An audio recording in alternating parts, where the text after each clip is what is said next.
नमस्कार साथियों, आज हम लोग हिंदी साहित्य जो है सेकंड सेमेस्टर के सिलेबस के बारे में जानेंगे, जिसका कोड है BAH 121। तो द्वितीय सेमेस्टर में हमें 2 प्रश्न पत्र पढ़ने होते हैं। पहले प्रश्न पत्र का नाम है कथा साहित्य, जिसका पेपर कोड है BAH 121 और दूसरा प्रश्न पत्र है निबंध एवं नाटक, जिसका पेपर कोड है BAH 122। तो आज हम लोग प्रथम प्रश्न पत्र देखेंगे, उसका पाठ्यक्रम देखेंगे। तो पहले पाठ्यक्रम का उद्देश्य देख लेते हैं कि इस पाठ्यक्रम को पढ़ने का क्या उद्देश्य है और इससे हमें क्या लाभ मिलेगा। तो इस पाठ्यक्रम में हमें कहानी और उपन्यास पढ़ने हैं, जो कि आधुनिक साहित्य की सर्वाधिक प्रभावशाली और लोकप्रिय विधाओं में से एक है। इस पाठ्यक्रम में हम विधा के रूप में उपन्यास और कहानी का सामान्य परिचय और हिंदी विधाओं के विकास की संक्षिप्त रूपरेखा की जानकारी प्राप्त करेंगे। 2 महत्वपूर्ण उपन्यासों, जिनमें से चित्रलेखा और बहती गंगा तथा 4 कहानियों से हम इन विधाओं का परिचय प्राप्त करेंगे। तो हम लोग चित्रलेखा और बहती गंगा उपन्यास है और 4 कहानियाँ हैं। इन कहानियों और उपन्यासों को पढ़ने के उपरांत हम लोग जानेंगे कि कहानी और उपन्यास का उद्भव और विकास कैसे हुआ हिंदी साहित्य में। ये सब के बारे में आगे चर्चा करेंगे हम लोग। अब हम लोगों में पाठ्यांश जो है कहानियाँ हैं, 4 कहानियाँ हैं। सदगति, जो कि मुंशी प्रेमचंद जी द्वारा रचित है। सरलदाता, जो कि अज्ञेय द्वारा रचित है। सच्चिदानंद हीरानंद वात्स्यायन अज्ञेय। मलबे का मालिक भी कहानी है, जो कि मोहन राकेश द्वारा रचित है। और वापसी कहानी है, जो कि उषा प्रियंवदा जी द्वारा रचित है। ये 4 कहानियाँ हम लोग पढ़ेंगे। उपन्यास है, 2 उपन्यास हैं। पहला है चित्रलेखा, जो कि भगवती चरण वर्मा जी द्वारा रचित है और दूसरा है बहती गंगा, जो कि रुद्र कास्कीय द्वारा रचित है। तो ये कहानी और उपन्यास हम लोग पढ़ेंगे। इसके आधार पर हम लोग उपन्यास और कहानी इन सब के आधारभूत जो तत्व होते हैं और इनके बारे में जानेंगे।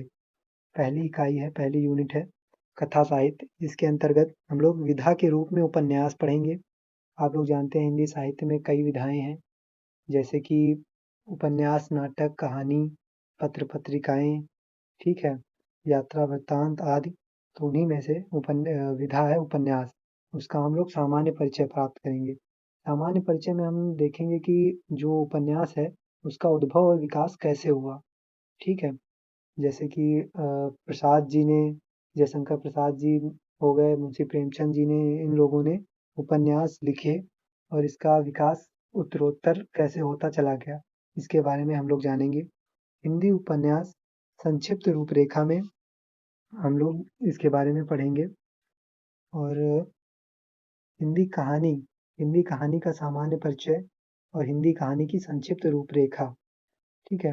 तो संक्षिप्त रूपरेखा में हम लोग ये देखेंगे कि जैसे उपन्यास के तत्व होते हैं, उनके बारे में पढ़ेंगे कि उपन्यास में क्या-क्या है जिससे उपन्यास उत्तम होता है, ठीक है।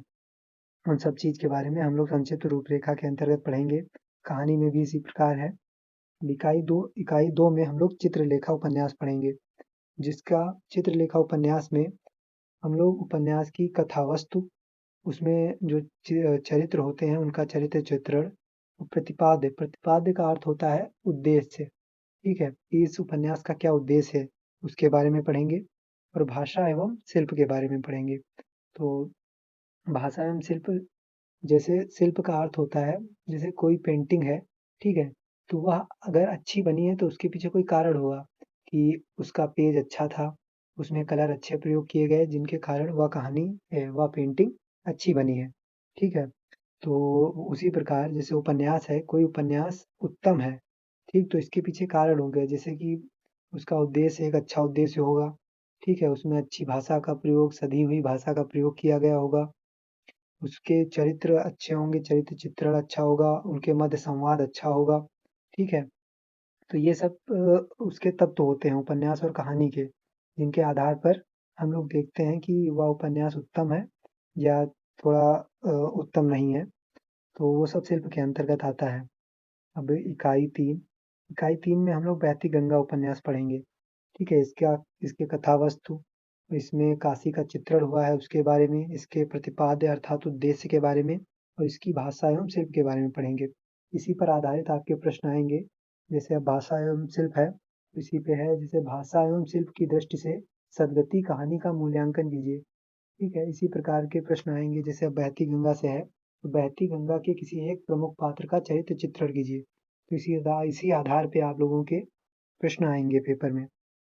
इकाई 4 में हम लोग कहानियों के बारे में पढ़ेंगे, जिसमें से सदगति है, उसकी कथा वस्तु को देखेंगे। उसमें जो है भारत में दलित समाज एवं कथा वस्तु, उसमें उस कहानी में जो दर्शाया गया है उसके बारे में पढ़ेंगे।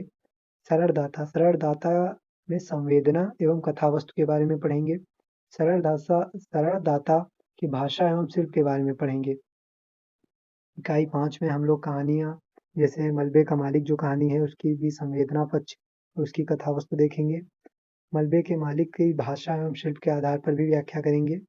वापसी वापसी कहानी की भी संवेदना एवं कथा वस्तु को देखेंगे और वापसी की भाषा एवं शिल्प के बारे में भी पढ़ेंगे। तो ये आपका सिलेबस हो गया है BAH 1-1 कथा साहित्य का।